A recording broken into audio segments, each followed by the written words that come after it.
అన్ని విషయాలు తెలుసు. రాయలసీమలో రాజకీయం నేర్పాల్సిన అవసరం లేదు. తెలివైన వాళ్ళు ఉన్నారు. మన బలం మనకు తెలియదు. మన బలం రాజకీయంలో నిలిచేవాళ్ళు ఎమ్మెల్యేలకు తెలుసు. సో ఇతన్ని పట్టుకుంటే, ఈ బలిజ ఊరిని పట్టుకుంటే, ఈ బలిజ కుటుంబాన్ని పట్టుకుంటే ఈయన ఎంతైనా చేస్తాడు, వాళ్ళకు మాట్లాడితే చాలు అనేసి చక్కగా మాట్లాడి మనోళ్ళ దగ్గర నుంచి లబ్ధి పొందుతున్నారు. మనం లబ్ధి పొందడం లేదు.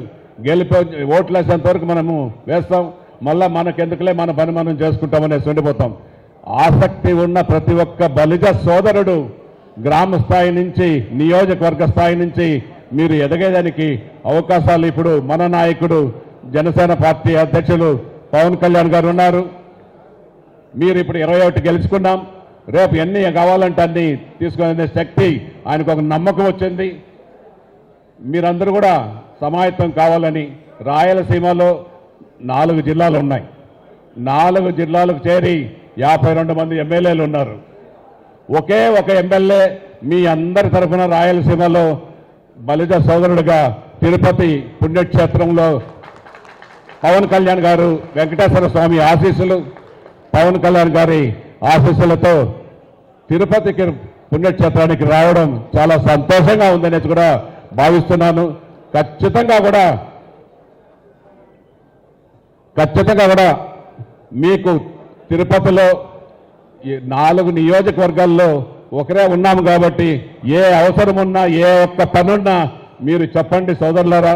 ఖచ్చితంగా ఫోన్ చేయండి, ఫలానా అతను కడప నుంచి ఫోన్ చేస్తున్నాం, కర్నూలు నుంచి ఫోన్ చేస్తున్నాం అని చెప్పండి. నేను మీకు ఏ పనైనా కూడా తిరుపతిలో మీకు కావాల్సిన అవసరాలు తీర్చడానికి నేను ముందుంటాననేసి కూడా మీ అందరికీ తెలియజేస్తూ, నేను ఒకడే ఉన్నాను, నాకు సపోర్ట్ లేదు. నాకు సపోర్ట్ అంతా జనసేన అధ్యక్షుడు. అంతకుముందు నుంచి కూడా 78వ సంవత్సరం నుంచి కూడా మొట్టమొదట మన అనుభవశాలైన ముఖ్యమంత్రి గౌరవనీయులు నారా చంద్రబాబు నాయుడు గారు, అప్పటి నుంచి కూడా 78 ఆయన కాంగ్రెస్లో నిలిస్తే ఆయన ఎలక్షన్ కూడా మేము అక్కడ పోయి పనిచేస్తాం. మా పక్క ఊర్లో చంద్రగిరి కాన్స్టిట్యూన్సీ ఉండేది 10 కిలోమీటర్ల దూరంలో, చిత్తూరుకి దగ్గర. అక్కడ మేమందరూ కూడా పోయి క్యాన్వాస్ చేసిన రోజులన్నీ కూడా ఉన్నాయి. మేము కూడా సర్పంచ్ అయ్యాము, 2 సార్లు ఎమ్మెల్యేగా, ఒకసారి గెలిచి ఓడాము, ఇంకోసారి ఆఖరి నిమిషంలో సీటు తెలుగుదేశం లేకపోతే ఈరోజు అదే గౌరవనీయులు మన ముఖ్యమంత్రి వర్యులు నారా చంద్రబాబు నాయుడు కూడా గుర్తించి తిరుపతికి శ్రీనివాసులకి మంచి అవకాశాలు ఉంటాయి, రైట్ పర్సన్ అని మన పవన్ కళ్యాణ్ గారికి కూడా చెప్పి సీట్ ఇప్పించిన నాయకుడు మన ముఖ్యమంత్రి నారా చంద్రబాబు నాయుడు గారు కూడా అనేసి ఈ విషయం కూడా మన నాయకుడు జనసేన నాయకుడు తిరుపతి పట్టణానికి ఎన్డీఏ ముఖ్య నాయకులతో మీటింగ్కి వచ్చేటప్పుడు స్వయంగా మన నాయకుడే చెప్పాడు, నేను ఒకరే ఇవ్వలేదు, కాబోయే ముఖ్యమంత్రి నారా చంద్రబాబు నాయుడు కూడా చెప్పారు అని కొంతమంది అపోజ్ చేసినా ధైర్యంగా ఎదుర్కొని, మీకు అందరికీ కూడా తెలుసు తిరుపతిలో కరుణాకర్ రెడ్డి, రాష్ట్రంలో జగన్మోహన్ రెడ్డి ఎలా ఉన్నాడో తిరుపతిలో అంతకంటే శాసించే శక్తి కరుణాకర్ రెడ్డికి ఉండేది. అటువంటి వ్యక్తిని కొన్ని రోజులు నాకు ఇబ్బంది వచ్చినా ఒక 25 రోజులు నామినేషన్ వేసినప్పటి నుంచి పోలింగ్ అయ్యేంత వరకు శ్రమించాము. మంచి గెలుపు. ఇంతవరకు స్వర్గీయ ఎన్టీ రామారావు కూడా 37,000 ఓట్లు వచ్చింది. మన మెగాస్టార్ చిరంజీవి గారు తిరుపతిలో గెలిస్తే కూడా 16,000 ఓట్లు వచ్చాయి. కడప రాయలసీమలో ఉన్న బలిజ సోదరులందరూ కూడా తిరుపతిలో ఎవరు నివాసితులు ఉన్నారో వాళ్ళ శక్తికి మన బలిజ సోదరుడు ఆరణ శ్రీనివాసులు ఎమ్మెల్యేగా కంటెస్ట్ చేయడం మీరు అందరూ సపోర్ట్ చేయాలని రాయలసీమలో ఉండే బలిజ సోదరులందరూ కూడా సపోర్ట్ చేయడం జరిగింది. ముఖ్యంగా చిత్తూరు జిల్లాలో దాదాపు కరుణాకర్ రెడ్డి భయపడే విధంగా 2,500 మందిని మన సోదరులు, స్నేహితులు, బంధువులు అందరూ వచ్చి తిరుపతిలో దిగి నా యొక్క గెలుపుకు కృషి చేశారు. కరుణాకర్ రెడ్డిని ఉక్కిరి బిక్కిరి చేశారు. మీకు అందరూ కూడా తెలుసు, కరుణాకర్ రెడ్డి 5 ఏళ్లు టీటీడీ చైర్మన్గా, వాళ్ళ కొడుకు మున్సిపల్ డిప్యూటీ మేయర్గా అందరూ ఉండి తిరుపతిని ఒక శాసించి ఒక ఆధ్యాత్మిక నగరములో ప్రశాంతత కలిగిన తిరుపతిలో గంజాయి వ్యాపారాలు ప్రోద్బలం చేసి దాదాపు ఒక 1,000-2,000 మందిని గంజాయి వ్యాపారం చేసి ఎన్నికలకు వాడుకునేదానికి చేశాడు. 54,000 ఓట్లు ఫేక్ ఐడి ఓట్లని సృష్టించాడు, ప్రింటింగ్ చేపించాడు. ఎన్ని కుయుక్తులు చేయాలో అన్ని కుయుక్తులు చేస్తే తిరుపతి ప్రజలు తెలివైన వాళ్ళు భగవంతుడి సన్నిధిలో ఉన్నారు. మొత్తం ముందు 65,000 ఓట్లు మెజారిటీతో తిరుపతిలో బలిజ సోదరులు గెలిపించారు. ఎన్డీఏ కూటమి సహకరించింది. పవన్ కళ్యాణ్ గారు, చంద్రబాబు గారు, మన మోదీ గారు 3 పార్టీలు ఎన్డీఏ కూటమి సహకరించింది. దాన్ని సద్వినియోగం చేసుకున్నాము. మీరు కూడా ఒక పౌరుషంతో రోషంతో మనం ఎమ్మెల్యే కావాలనుకుంటే ఆటుపోట్లన్నీ ఎదుర్కొని మీరు ఎమ్మెల్యేకి సమాయత్తంగా ఉండి ఆర్థికంగా బలపడండి, ప్రజాప్రతినిధులు కాండి. మన రాయలసీమలో అత్యధిక మెజారిటీ బలిజలు ఎక్కువ ఉన్నారు. ఇవి ఒక ఉపయోగించుకోండి, అవకాశాలు ఉంది. ఎన్డీఏ కూటమి చంద్రబాబు నాయుడు గారు కూడా మనల్ని బాగా ప్రోత్సహిస్తున్నారు.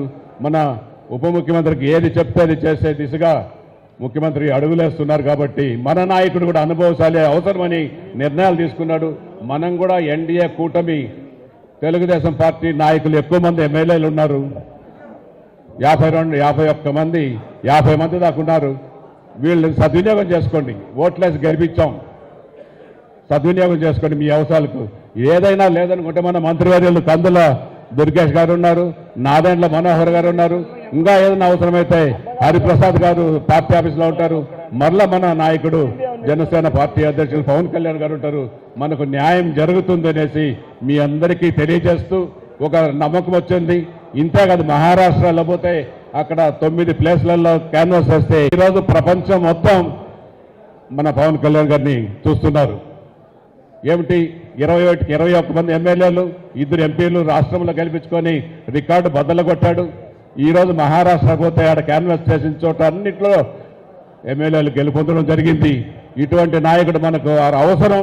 రేపు ఏ అవసరమైనా మన నాయకుడు మనకు ఖచ్చితంగా సపోర్ట్ చేస్తాడు. దానికి నిదర్శనం నాకు ఎలక్షన్లో కొంత ఇబ్బంది వచ్చినా వచ్చి కూర్చొని ఒక రాత్రంతా కూర్చొని తిరుపతిలో అందరూ నాయకులను సమాయత్తం చేసి ఒకటి చేసిన ఒక చాతుర్యం చాకచక్యం కలిగిన చరిష్మా కలిగిన నాయకుడు మన పవన్ కళ్యాణ్ అనేసి కూడా ఈ సందర్భంగా తెలియజేస్తూ, మీరందరూ కూడా మన వాళ్ళు ఎక్కువ మంది ఉన్నారు, మంత్రివర్యులు ఉన్నారు. అదేవిధంగా మీకు ఏ సమస్యలు కావాలన్నా కూడా మీ అందరికీ మరొక్కసారి తెలియజేసుకుంటూ, రేపు ఎలక్షన్లు దాదాపు ఒక 8 జిల్లాలు అయినాయి. ఒక 16 మంది 20 మంది తయారు కండి, జిల్లాకి 2-3 తయారు కండి. మీకు దానికి సపోర్ట్ చేసే బాధ్యత మా వంతు మేము తీసుకుంటామనేసి కూడా ఈ సందర్భంగా తెలియజేసుకుంటూ, ఈ యొక్క బలిజ ఆత్మీయ సమావేశానికి మమ్మల్ని అందరినీ ఆహ్వానించి కడపకు రప్పించిన మన సోదరులు హరిప్రసాద్ గారు, పెద్దలు శ్రీ రామచంద్రయ్య గారు, వీళ్ళందరూ కూడా ఖచ్చితంగా ఒకే ఎమ్మెల్యే ఉన్నాం. నేను లేకపోయినా కూడా రాలేని పరిస్థితులు అని చెప్పి ఒప్పుకోలేదు.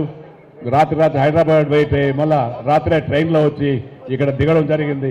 ఖచ్చితంగా నేను మీ అవసరాలకు రాయలసీమలో బలిజ సోదరులకు మరలా చెప్తున్నాను. ఏ అవసరం తిరుపతిలో ఉంటే చెప్తే నేను చేసేందుకు సిద్ధంగా ఉంటాననేసి